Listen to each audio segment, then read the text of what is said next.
토요일 아침 우리 함께 기도하여서 주님께 나아가겠습니다.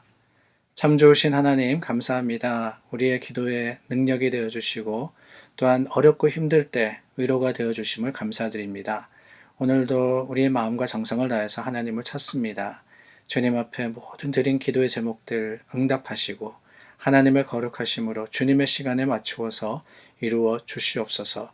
주님의 뜻대로 하나님을 인정하는 믿음의 담대한 자들 되기를 원하올 때 예수님 이름으로 기도드립니다. 아멘. 찬송가 299장입니다. 찬송 299장 함께 찬양합니다.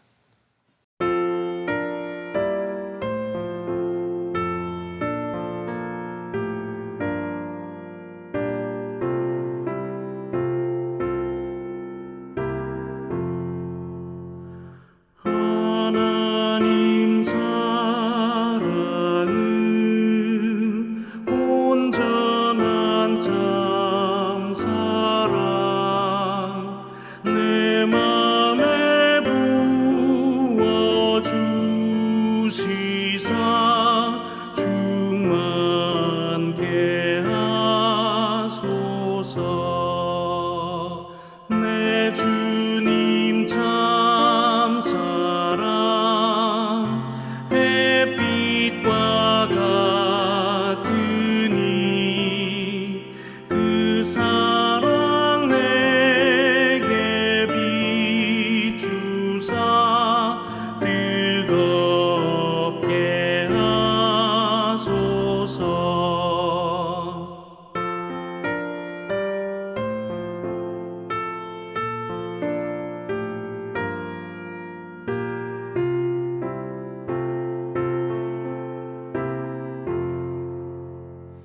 그 사랑 앞에는 풍파도 그치며 어두운 밤도 환하니 그 힘이 크도다.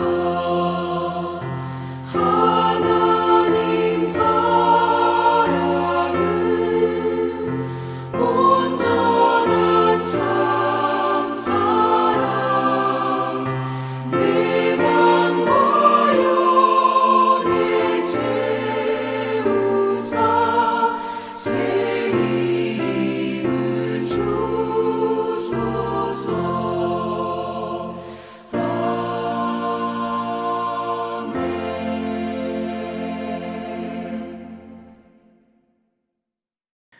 창세기 47장 13절서부터 26절 말씀 읽겠습니다.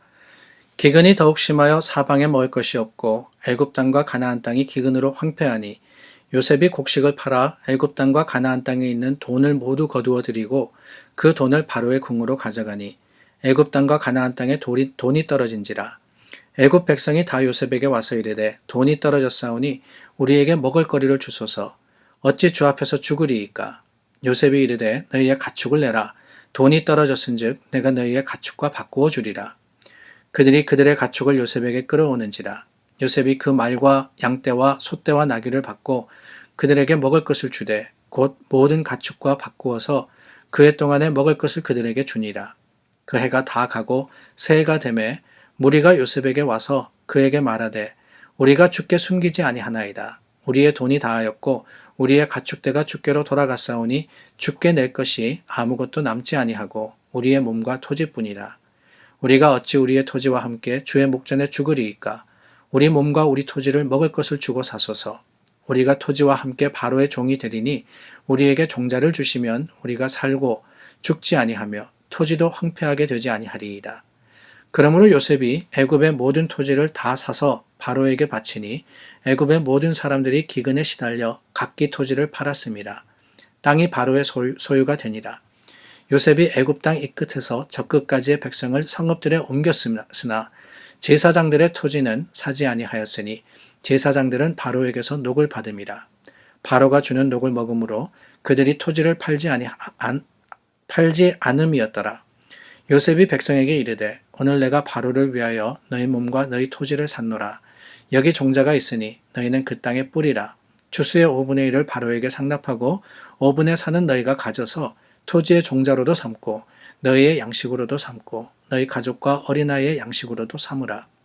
그들이 이르되 주께서 우리를 살리셨사오니 우리가 주께 은혜를 입고 바로의 종이 되겠나이다. 요셉이 애굽 토지법을 세우매 그 5분의 1이 바로에게 상납되나 제사장의 토지는 바로의 소유가 되지 아니하여 오늘날까지 이르니라. 아멘. 오늘 본문 말씀은 우리가 잘 알고 있는 요셉에 대한 이야기 중에 가장 낯선 부분이 아닌가 하는 생각이 듭니다. 요셉, 그러면은 어릴 때부터 우리가 배워왔습니다. 야곱의 아들로서 11번째 아들이었죠. 12아들 중에 11번째 아들로서 사랑을 독차지합니다. 색동옷에 대한 이야기, 그리고 꿈에 대한 이야기를 잘 알고 있습니다. 형들에 의해서 애굽으로 팔려가서도 우리가 잘 알고 있는 유명한 이야기들이 그의 삶의 모습 가운데 일어납니다. 보디발의 집안에서의 이야기, 감옥에서의 이야기, 꿈의 해석, 그럼으로써 바로의 총애를 받고 그리고 온 애굽의 총리가 된 것, 너무나도 유명한 일입니다. 마침내 이 야곱과 아버지 야곱과 그 형제들을 만나고 또한 이스라엘 백성들이 고센 땅에 정착하게 되는 하나님의 계획과 그 섭리를 따라서 이루어지는 모든 일들, 그 일들을 우리는 너무나도 잘 알고 있고 또한 익숙하게 들어왔습니다. 그런데 여러분, 오늘 본문에 나오는 이야기는 조금은 낯선 것 같습니다. 어쩌면은 이러한 내용이 있었나, 창세기에 이러한 내용이 있었나 라고 생각하시는 분들도 없지 않아 있을 것 같다 하는 생각이 듭니다. 오늘 본문을 간단하게 요약을 하면 다른 게 아닙니다.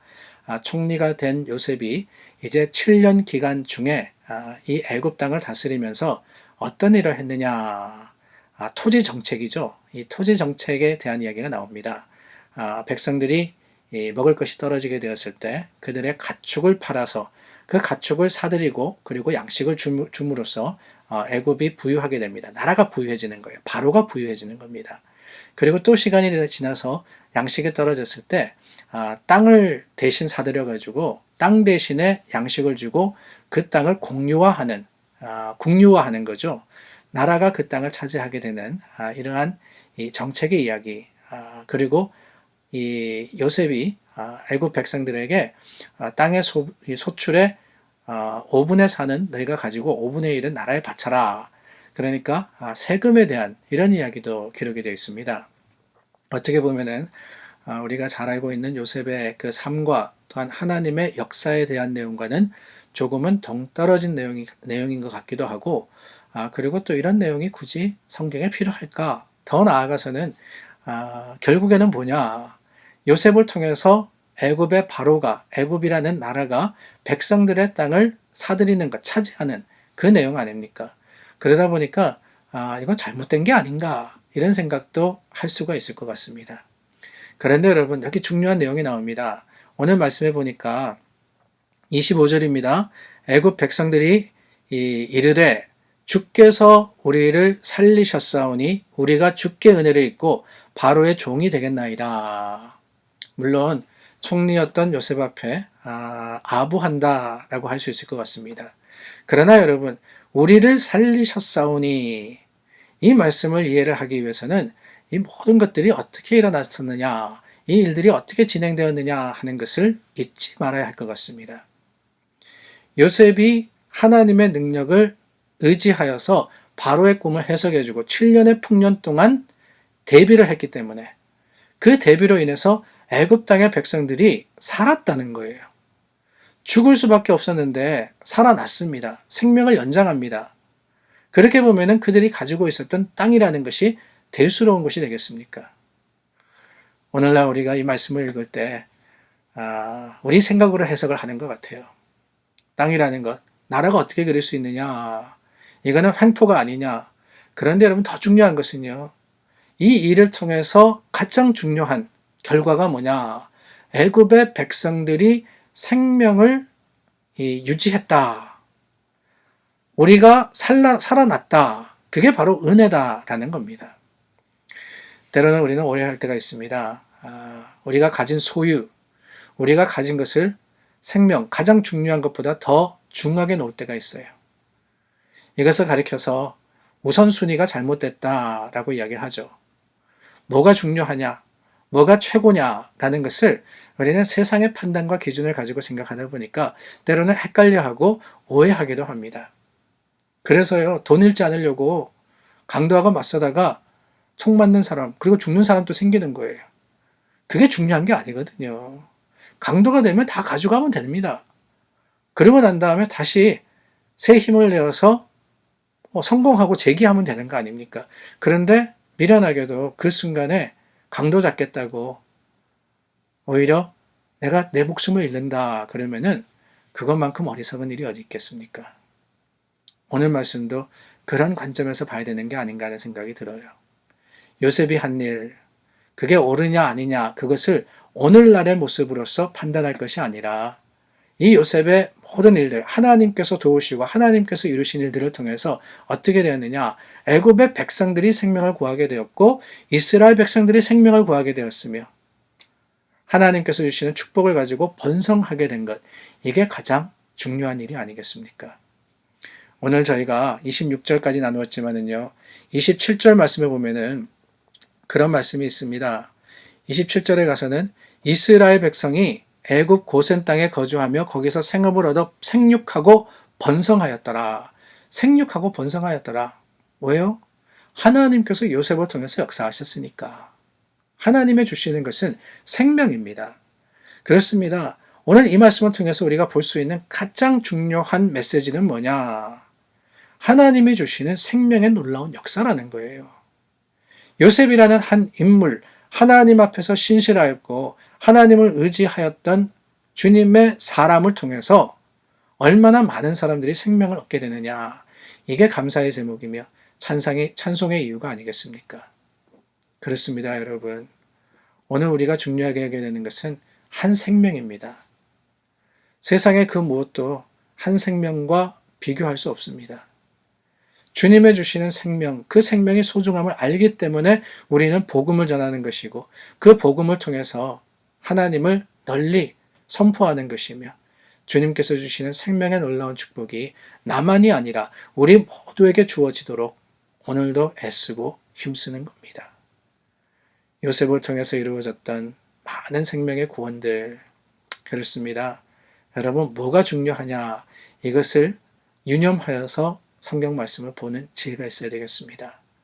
오늘 이 주시는 말씀 속에서 정말 하나님께서 하신 많은 일들, 주님의 능력의 그 권능이 요셉을 통해서 드러나고 또한 하나님의 사람을 통해서 이루어졌음을 살펴보건대 저와 여러분들도 주님께서 맡겨주신 사명 가운데 정말 생명의 전파자가 되기를 원하며 그 생명을 주님의 말씀 가운데 찾고 나누고 함께 나누는, 함께 기뻐하는 우리 모두가 될 수 있기를 예수님의 이름으로 간절히 소망합니다. 기도하겠습니다. 참 좋으신 하나님 감사합니다. 오늘도 말씀 속에 하나님의 지혜를 찾습니다. 주님께서 우리를 통해서 생명을 이 세상에 전파하시기를 원하십니다. 우리도 무엇이 중요한지를 깨달아서 그 생명에 최선을 다하는 믿음의 사람들이 되게 하여 주시고 한 생명을 구원함에 있어 하나님 앞에 기쁨이 되는 우리의 삶의 모습 또한 하나님의 증인의 모습을 보일 수 있도록 도와주시옵소서. 예수님 이름으로 기도드립니다. 아멘. 우리 함께 중보하여서 기도합니다. 물론 오늘 토요일 아침 하나님 앞에 교회를 위해서 예배를 위해서 기도해 주시기를 바랍니다. 더불어서 우리 김준식 집사님 가정 이제 출발하셔서 아리조나로 가는 중입니다. 하나님께서 또한 우리 함께 오랫동안 신앙생활 같이 했는데 축복하시고 또 주님 안에서 기도의 교제로 하나님을 사랑하는 하나님 백성으로서 항상 친교하는 영적으로 친교하는 우리가 될 수 있도록 중보해 주시기 부탁드립니다. 기도하겠습니다.